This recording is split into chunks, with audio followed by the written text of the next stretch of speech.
David McGowan from the Together magazine. We're here today to talk to you about a trip we're organizing in 2010. This is a trip to Burma.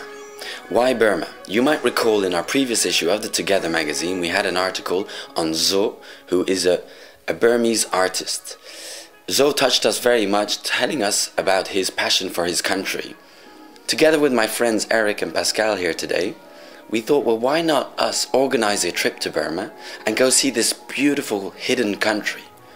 Barely any tourists, a dictatorship, but safe at the same time. And at the same time, we can now actually also have a humanitarian idea behind this trip. You might recall that Burma 2 years ago was hit by the typhoon Nargis.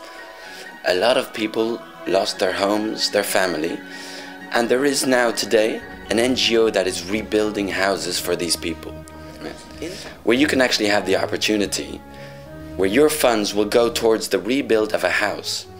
You will actually even be able to go see this house that you are going to build yourself. So Eric, how are you today? Very well. Good. And you? Great. So Eric, you've been to Burma 5 times at 5 different occasions, and Pascal, you about 15 times you've been telling me.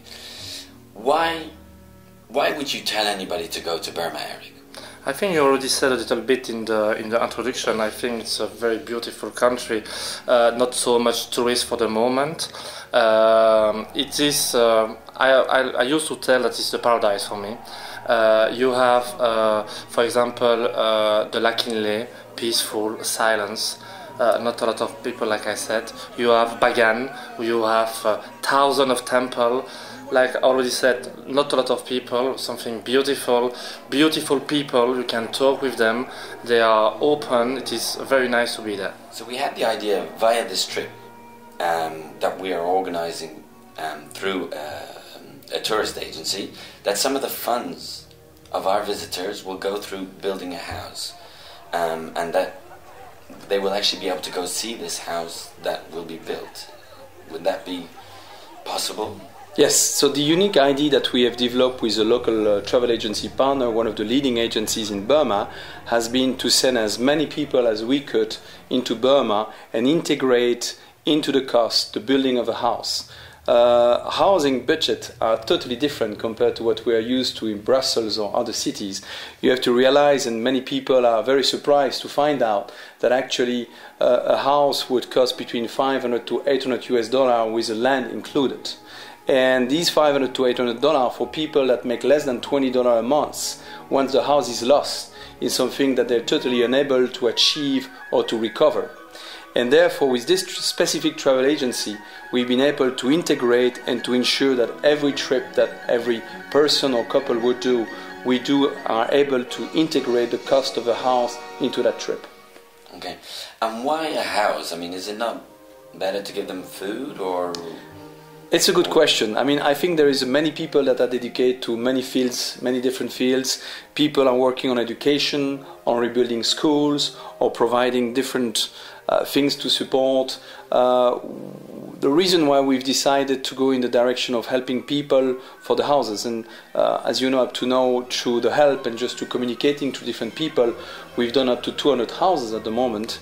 It's been that a very large number of people are really desperate to have the house. And we believe that education is important, we believe that there are many subjects that are important, but to restart education for the children, to restart really a family project, they need to have a shelter, they need to have a roof. The real first thing for a mother with some children that has lost her husband or some children in the Nargis Delta to resettle, to restart a life, is to have a proper roof.